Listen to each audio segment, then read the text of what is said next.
Could TCU finish out their 2025 recruiting class by landing a 4-star wide receiver? We'll talk about it next year on Locked On Horned Frogs, your team every day.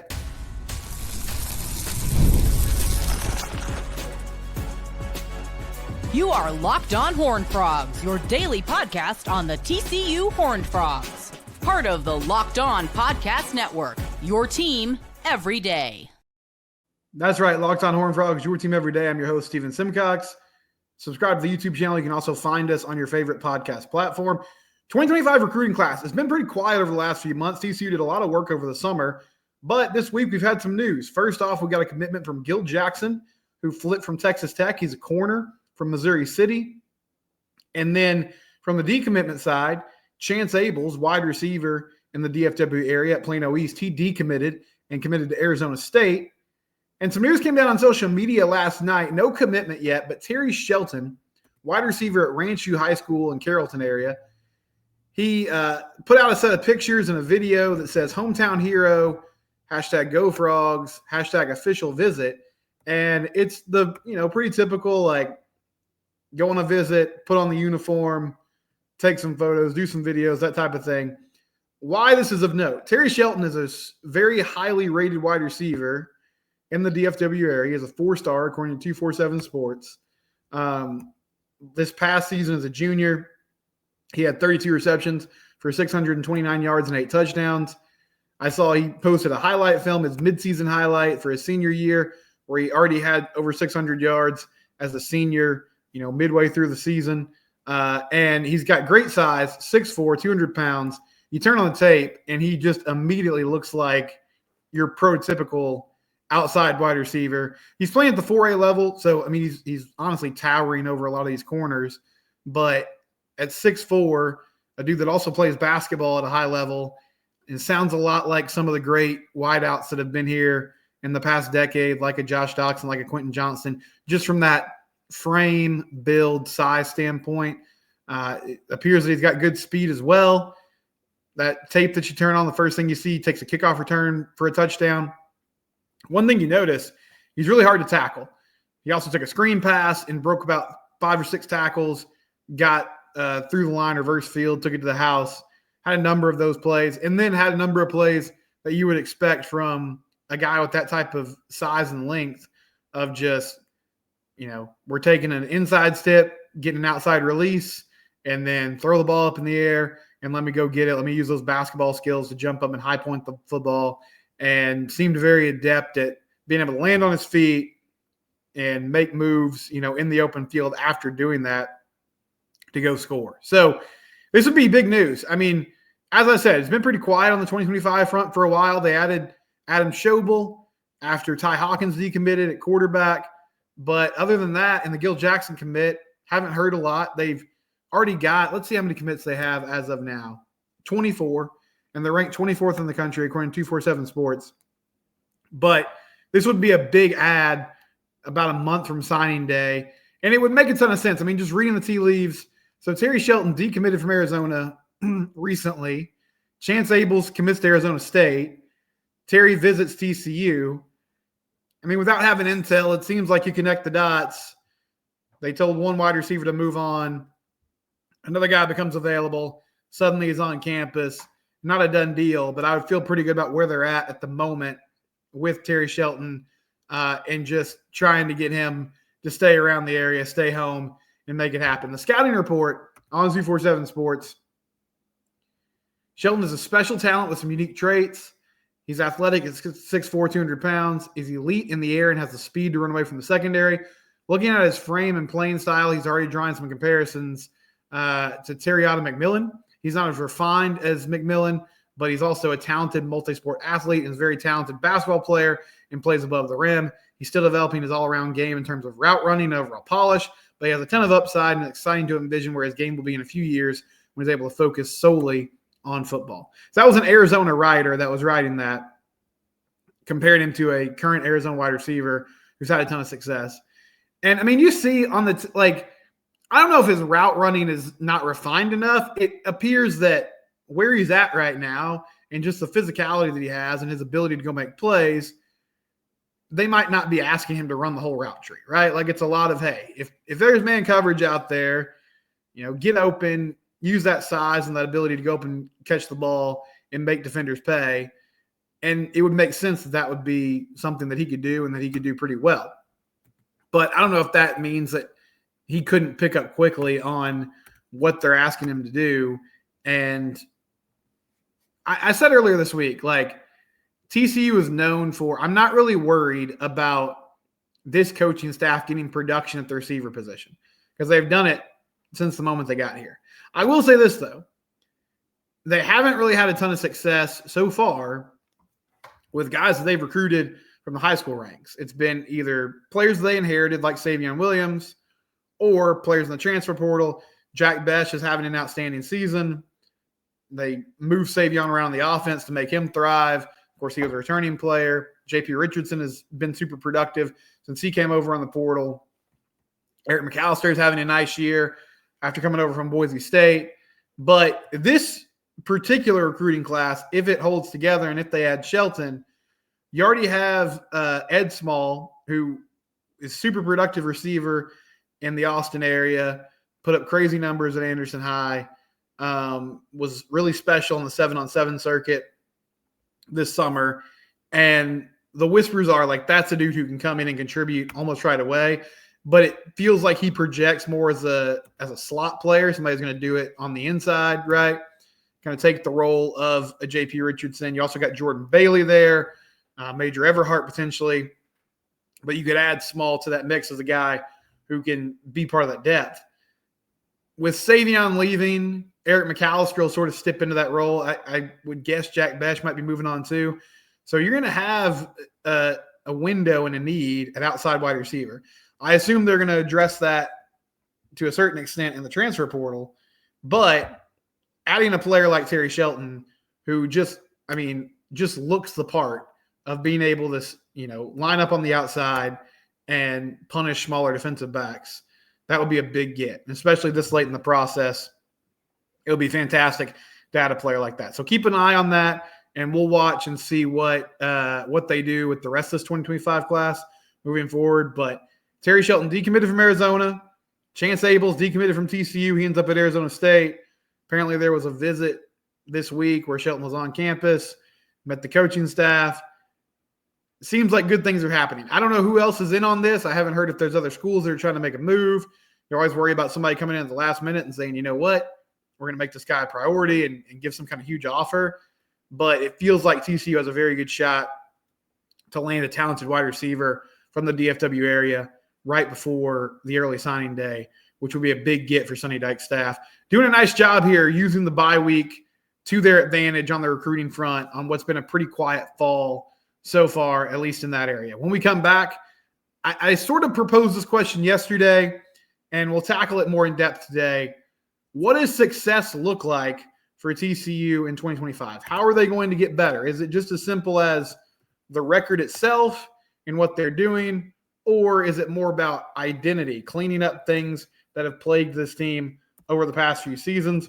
We'll talk about that next. We'll also get into TCU men playing Michigan tonight and Ann Arbor. That's basketball I'm talking about, and a lot of your reaction from yesterday's show as well on the topic of what's your biggest priority in the transfer portal for the Frogs this offseason.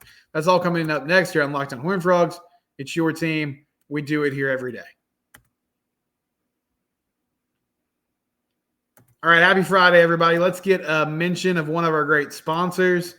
Now, this is a new one for you, Omaha Steaks. It's that time of year. Nothing delivers comfort and joy quite like the unrivaled quality and taste of Omaha Steaks.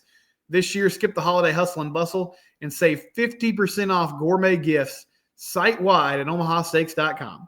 Plus, get a $30 reward card where you can shop early and score an extra $30 off with the promo code COLLEGE.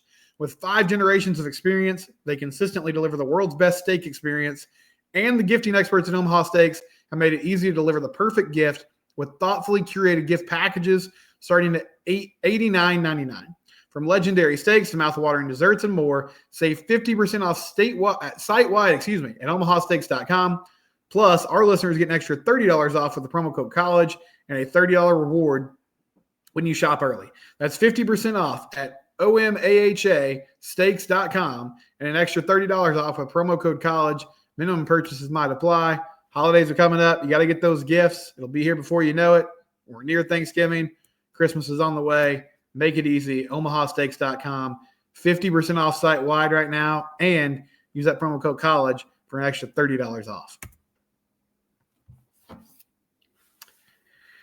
So I was talking about this a little bit yesterday, and I'm gonna jump ahead somewhat. We can do that as fans and as media folk.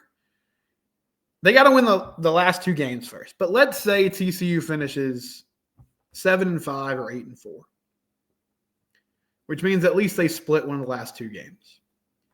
Before the season, I predicted they would end up 8-4 in the regular season, and then bowl game. You don't know what's going to happen. We'll see what the matchup ends up being and where they go. But I think regardless of what happens over the last 2 weeks, most of us can agree that this is setting up to be a big year in 2025 for this coaching staff, for this program, about the future of TCU, where they are, if this coaching staff is currently constructed, is going to be together for the long haul. So what does success look like for them next season? Because they've already won more games than they did the year before. Now, we understand the schedule. We thought the schedule would be more manageable coming into the season, and then it got even more manageable after the year started because some of the games that you thought were tough, Utah on the road, which was still a very competitive football game, but that was not one I was going to circle as a game that TCU could win, and they did that. Oklahoma State at home, thought that would be a really tough game, didn't pan out that way. TBD on Arizona. We'll see what they do tonight against Houston, and then they'll get some time to prepare for TCU. But a number of teams that we thought were going to be good or potentially even great didn't pan out that way. TCU's avoided BYU this year. They've avoided Iowa State. They've avoided Colorado. You could argue those are the three best teams in the league. Now, the flip side of that, I think SMU's better than we thought they were going to be. Well, I know SMU's better than I thought they were going to be. I feel like they kind of caught Baylor at the wrong time this year. On the road, had some injuries. Still a very competitive game. Came up short. But you end up 7-5 or 8-4. You made an improvement record-wise. A lot of the issues, though, that you had in 2023, you feel like are still part of who you are in 2024. Can't run the ball the traditional way very well. They found a workaround with Savion Williams, which is awesome, but Savion Williams is going to be in the NFL next year. The trenches are still an issue. O-line, pass protection has been good. Run blocking has not been good. And they still just don't look like a super competent unit yet. Now, I think there's some help on the way, with Cade Bennett coming back. Maybe a tackle in the portal. I think there's a way you could, paper mache that and make it work well. But we've kind of said that the last 2 years, and so far it hasn't come to fruition. I think that's part of the issue has been evaluation. Part of the issue has been coaching and talent. But it all sort of falls under the umbrella of coaching, right? They've cleaned up some things as the year has gone on. They've cut down on turnovers. I think they've cut down on silly mistakes. I feel like the team is executing better and playing with better effort and energy in the back half of the season. And that's a credit to Sonny Dykes and the coaching staff. But I wanted to throw out the question today. What does success look like to you in 2025? If we're saying 2025 is the year where we're going to really evaluate what this program looks like moving forward with this coaching staff and their future is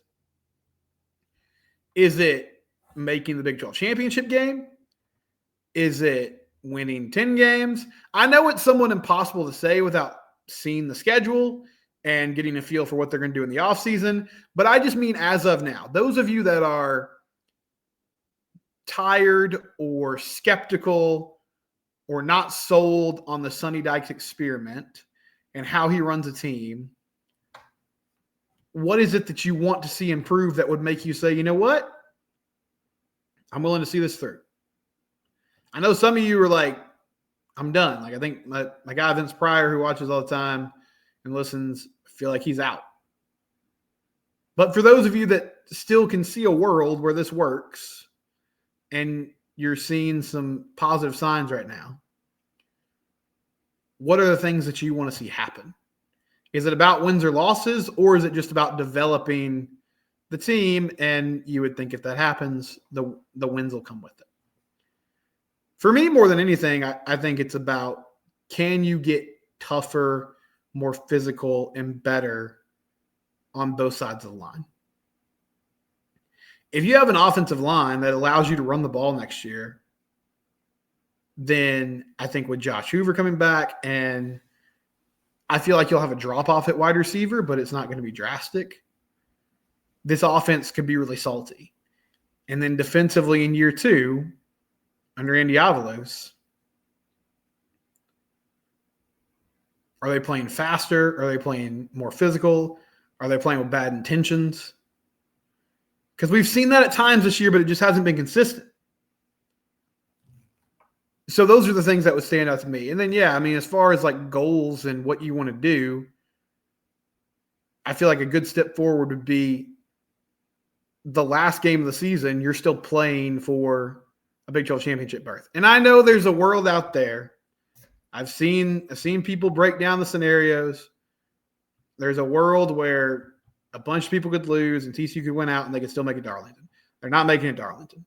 It's not realistic. I know there's a chance, but it's not realistic. So I would say, do you have a realistic chance? Like the last week of the season, you win and you're in, or you win and need a little bit of help. Maybe you just need one team to lose. I feel like that would be a good step in the right direction as they continue to build this thing. But I'm curious what you guys think. You had a lot of thoughts about what the priorities should be in the transfer portal this offseason. Tanner McKinney says, I hope to see Cam Cook and Jeremy Payne back. Both are still young, but we do need to get a running back and maybe 2 wide receivers. Definitely need to improve on the offensive line so we can get the run going and find a run stopper on the D-line. Yes, those are all good thoughts. So get nose tackle. I mean, improve on the O-line. I think tackle is going to be the place where they need to do that. And then go get a running back, go get 2 wide receivers. I feel like all those things make sense. I don't know if they can do all of them, but they all make sense.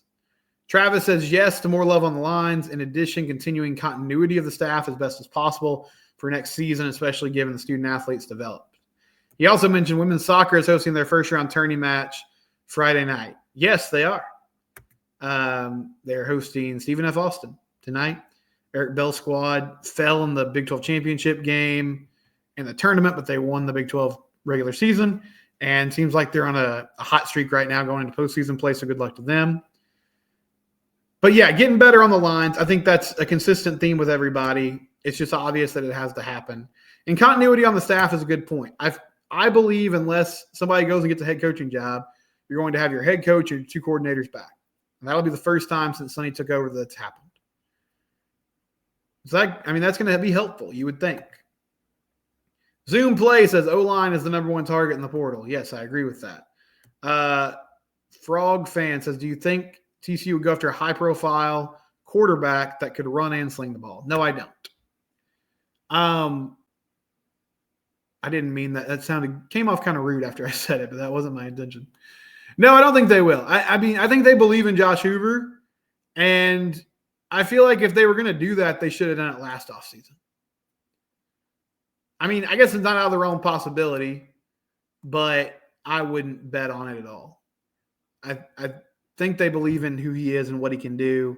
And, yeah, that dual threat aspect would be awesome to have. But one thing that you could add to the offense next year is, I mean, with Haas, not having to worry about Haas's red shirt, if you're really in desperate need of a running threat at that position, then you could add some more wrinkles to having him on the field.